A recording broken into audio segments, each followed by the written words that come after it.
रात का स्याह अंधेरा शहर पर छाया था। गलियों में सन्नाटा पसरा था, सिवाय उन गोलियों की आवाजों के जो हवा को चीर रही थीं। शहर के पुराने हिस्से में एक सुनसान गोदाम में आतंकवादी घुस आए थे। उन्होंने वहां मौजूद मजदूरों और उनके परिवारों को बंधक बना लिया था। डर और दहशत ने पूरे इलाके को जकड़ लिया था। लोग घरों में दुबके हुए थे और पुलिस कंट्रोल रूम में हड़कंप मच गया था। थाने से एक स्पेशल ऑपरेशन टीम तुरंत रवाना हुई। इस टीम की कमान संभाल रही थी इंस्पेक्टर अनघा, एक ऐसी महिला पुलिस अधिकारी जिसका नाम शहर में बहादुरी का पर्याय था। अनघा की बेटी माही उस रात स्कूल के वार्षिक समारोह में अपनी प्रस्तुति देने वाली थी। अनघा को सुबह से ही माही के फोन आ रहे थे। मम्मी, आप आ रही हैं ना? ये मेरा पहला डांस है। उसकी मासूम आवाज अनघा के दिल को छू रही थी।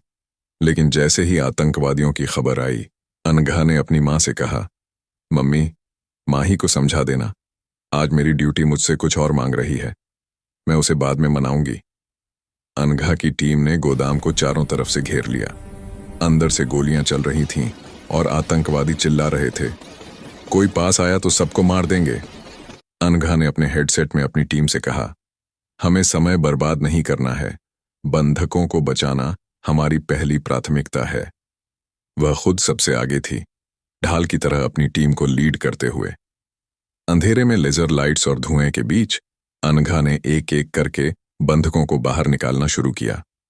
बच्चे, औरतें और बुजुर्ग डर से कांप रहे थे, लेकिन अनघा की आवाज में एक अजीब सा सुकून था। डरो मत, मैं तुम्हें सुरक्षित निकालूंगी। तभी एक गोली अनघा के बाजू को चीरते हुए निकल गई। खून बहने लगा, लेकिन अनघा ने अपने साथी को देखकर कहा, मैं ठीक हूं, हमें रुकना नहीं है। उसने दर्द को दबाया और आगे बढ़ती रही। एक छोटी बच्ची जो अपनी मां से बिछड़ गई थी, गोदाम के कोने में छिपी थी। अनघा ने उसे अपनी गोद में उठाया और बाहर की ओर भागी। तभी दूसरी गोली आई, इस बार सीधे उसकी छाती में। अनघा लड़खड़ा गई। बच्ची को उसने अपने साथी को सौंप दिया और जमीन पर गिर पड़ी। उसके साथी उसे तुरंत अस्पताल ले जाने की तैयारी करने लगे, लेकिन अनघा जानती थी कि अब समय कम है। उसने कांपते हाथों से अपनी जेब से मोबाइल निकाला और माही को कॉल किया। उसकी आवाज कमजोर थी, लेकिन शब्दों में गजब का दम था। माही, मम्मी शायद आज घर ना आए, लेकिन तू गर्व करना, तेरी मम्मी ने अपने देश और लोगों के लिए सब कुछ दे दिया। तू मेरी बहादुर बेटी है, मेरे सपनों को जीना। दूसरी तरफ माही रो रही थी, लेकिन अनघा ने आखिरी बार कहा, माही, मैं तुझसे बहुत प्यार करती हूं। और फोन की स्क्रीन धीरे धीरे बंद हो गई। अगले दिन अखबारों में हेडलाइन थी, महिला पुलिस अधिकारी अनघा ने 30 बंधकों को बचाकर दी शहादत। शहर में शोक की लहर थी, लेकिन अनघा की बेटी माही के दिल में एक अलग आग जली। माही तब सिर्फ 12 साल की थी। जब भी कोई पूछता, तुम्हारी मम्मी कहाँ है, माही गर्व से कहती, मेरी मम्मी शहीद हैं। उन्होंने मेरे लिए नहीं, सबके लिए अपनी जान दी। स्कूल में कुछ बच्चे उसे चिढ़ाते, तेरी मम्मी तो चली गई। माही जवाब देती, हाँ, लेकिन वो हर उस वर्दी में जिंदा है जो देश की रक्षा करती है। धीरे धीरे माही के अंदर वही जज्बा जागा जो उसकी मां में था।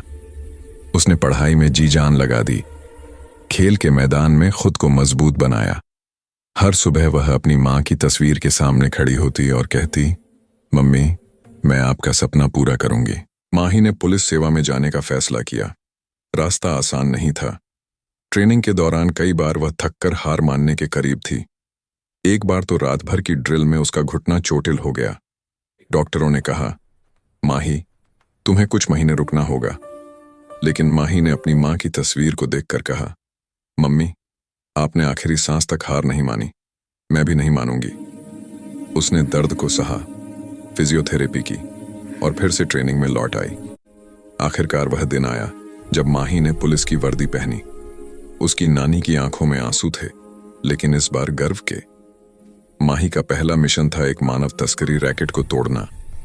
जब उसने उन मासूम बच्चों को गैंग के चंगुल से बचाया, तो उसे अपनी मां की बात याद आई, बेटी, असली जीत वही है जब तुम किसी की जान बचाने के लिए अपनी जान की परवाह ना करो। हर मिशन से पहले माही अपनी मां की तस्वीर को सलाम करती और कहती, मम्मी, आप मेरी वर्दी में मेरे साथ चल रही हैं।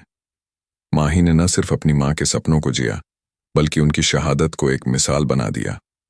उसने साबित कर दिया कि शहीद कभी मरते नहीं, उनके सपने उनकी अगली पीढ़ी में जिंदा रहते हैं। कहानी पसंद आई हो तो सब्सक्राइब, लाइक, शेयर और कमेंट जरूर कीजिए।